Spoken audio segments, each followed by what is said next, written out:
So a few days ago, the video I explained kind of position yourself as an expert in a very narrow field. Picking an area, I mean, ultimately probably making an informed choice based on a lot of factors, but ultimately picking an area and then deciding to learn how to become the person people go to for answers in that problem. In terms of getting experience, solving people's actual problems with it, reading up on it, obviously, practicing it, potentially packaging up an ebook around it, speaking on the subject, maybe putting together a course, whatever it might be. But I really want to zoom in there on that ebook portion and why that's important. We're going to connect that to a few different stories, my ebook experiences, a few notes from different speakers, including some authors who've chosen to go the published route and some downsides to that. These are things that in my own ebook stuff. So I've got maybe a half dozen or so ebooks of various sizes. The substantial ones are really kind of two of them. One's about 450 pages. It's a compilation of my highest traffic blog articles from years ago. The other one's 550 pages or so, or maybe vice versa on the page count. And that's the textbook that goes in my online Udemy courses. And both these books, right? They're bundled with my club membership. They're bundled with Patreon sponsors past a certain level.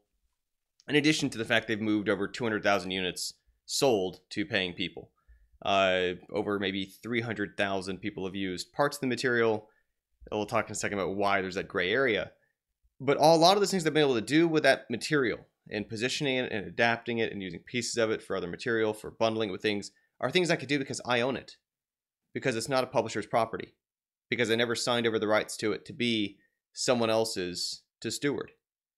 And this is something that if we look at some stories, like I say, of friends who've got their books published through traditional publisher models, I'm going to use 3 different stories, and I'm not going to cite the actual books. They're all great books. I'm not going to cite the authors. They're all great authors. Because it isn't really about them, and it's not picking on them or blaming them. It's identifying the systemic downsides to the traditional publishing industry and about interfacing with it. First one of those 3 actually has got one of the top-selling books in his niche. It's related to game development on Amazon. And the same book, it sells hard copies on shelves. He's not doing nearly as well financially as you would assume for a top-selling book in his niche. Turns out game development's already kind of a niche. Within that, there's niches of niches. It's just not really where the money is in terms of like the actual just moving units of paper. It's something that he, when he wants to make an update, he can't actually freely do that. When I want to make changes to my ebooks, I just make updates. And for a while I did so monthly, thanks to some feedback and output from Renegade Apps or Harold Trayford out there. Thanks, man. But I was able to make changes and add code and gift code whenever I felt like it, whenever I did. And when it no longer made sense to me to do so, I've been able to take a long break from it because nobody else can tell me to do that. It's up to me. In his case, this other guy, again, top-selling book in his category, the publisher wanted a second edition of the book. And so kind of this person was sort of contractually bound, very little say over spending the next 8 or 9 months of his life outside of his actual, he's got a real job or two that he has to hold down, still having to make updates to this book that he kind of wanted to be done with, wanted to move on from, but he couldn't because of his publisher's obligations. Second case, one of my favorite books in game development, and I don't want to mention what it is here in this video. I mentioned it in other videos, just because, again, I'm not blaming the author, I'm not blaming the book. It's just purely about the publisher's systematic problems. Despite it being what I'm convinced is one of the better books in game development, is no longer in print because of, again, the way that just numbers work out and publishers make big, broad decisions. But it's not only no longer in print, so the only way to buy it as a used, expensive copy is it used to even have a digital copy available. I literally have, and I own, a Kindle edition to this book. They'd adapted it to a digital format, which, because when I was a graduate student, I wanted to be able to do, Control F text search through it easier. And they no longer even make that available, despite the fact that it's zero variable cost. It's not like when you run a printing press, you got to ship out units and store them somewhere. They even took down the Kindle edition because they have the rights to it as a publisher. And that sucks because it's a great book. It's really valuable material. It's important. It's kind of central to this person's career path.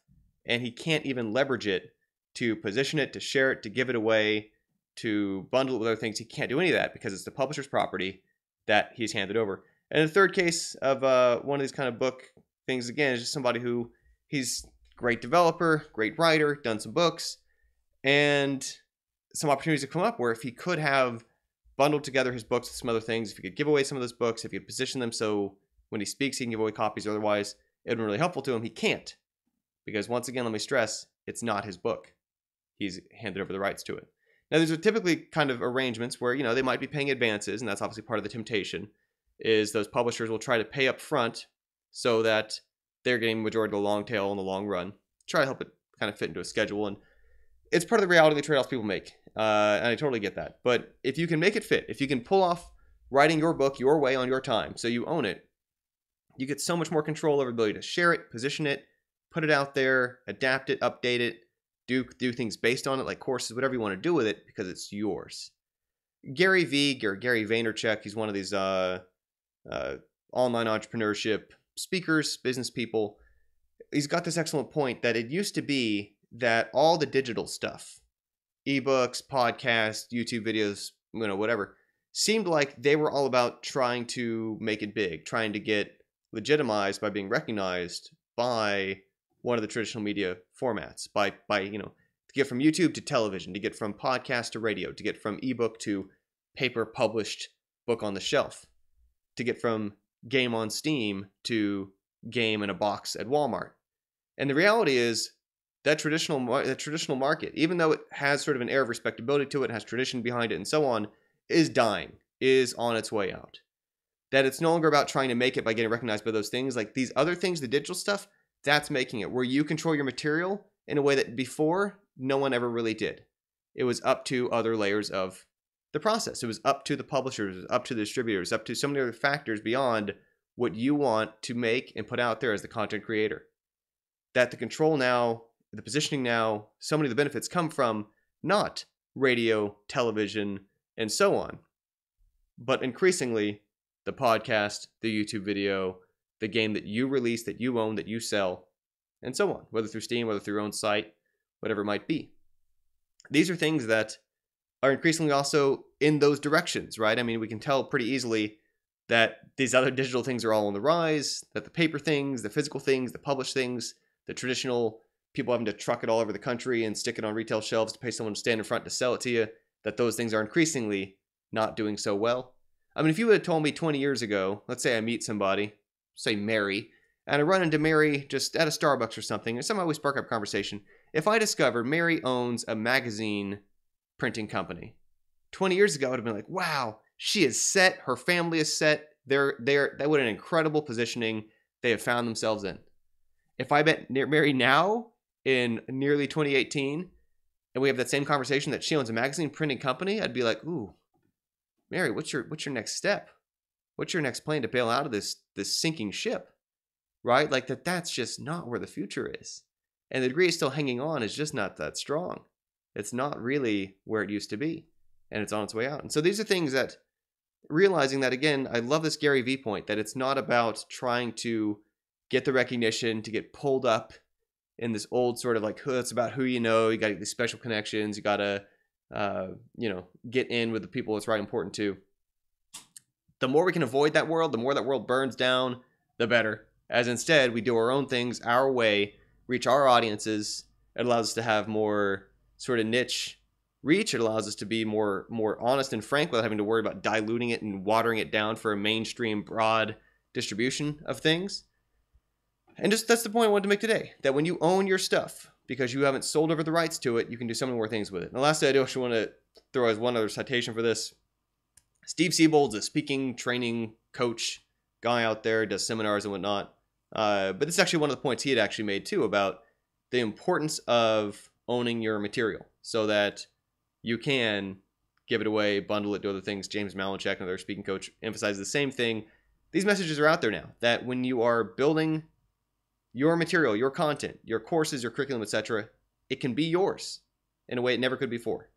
Part of why I left the academic pathway in life when I was working on my PhD was realizing that I was starting to teach some of the time with video, and that if I stayed in that pathway in life, Georgia Tech would own all my videos, or whoever I wound up teaching for would own all my video content indefinitely. And I'd have no say over updating it, no say over pulling it down, no say over adapting it, no say over anything besides the fact that at one point, one time, they gave me a little bit of cash to try to make longer term cash off of me. I don't think so.